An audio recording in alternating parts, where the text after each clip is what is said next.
Hey guys, I'm back. I saw how much traction the last video got, so I hopped on the next part as soon as I could. Today we'll be doing Woman Love Woman, which if you didn't see the last video, I'm going to try to make a small pride series about ATS, since as we know, it's my favorite show.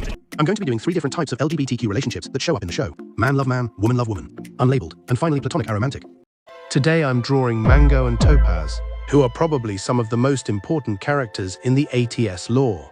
The stuff we know is Tango and Mopaz were the very first hosts for the Imparasite, the very same Imparasite that killed Tan, Detective, and almost Orange, also the same one that T-Mobile is currently infected and is taking over Mira with.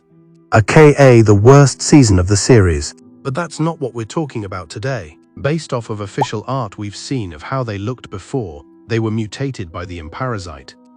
They lived on Pera, presumably in, or at least near the weird abandoned town that was, honestly, more like a neighborhood in my opinion. And after the information we got from the Clay flashback, and comparing that with the voice that was talking to Orange about making my son proud, also adding the fact that Mango wears the same fedora Tan Sr., and later Detective wears because Tan Sr. gave it to him. This could mean Mango and Topaz were Tangerine and Tan Sr.'s parents, making them Tan, Detective, and Orange's grandparents, which could also explain why they all 3 have the Imparasite, since we know it's genetic. But that's just a theory. The flashback also revealed that Clay, now that I think of it, I should probably explain what the flashback even was. I don't remember what episode it was, but apparently it took place about 15 years before the main story.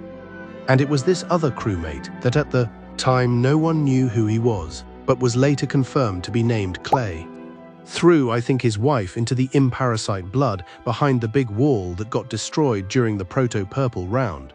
Then an illusion of Mango came to him, and I guess the show did kind of fall off after a while, because it didn't make a lot of sense, come to think of it. Anyway, she convinced him not to jump in after his wife, and to instead be a vessel for her for something that happens much, much later in the present day. Topaz never really showed up in that flashback, but it's implied she was the smoky stuff behind the wall, but that's as far as that scene went. Was confusing at the time, but makes sense now. Alas, we're out of time today, but that's all that really needed to be said.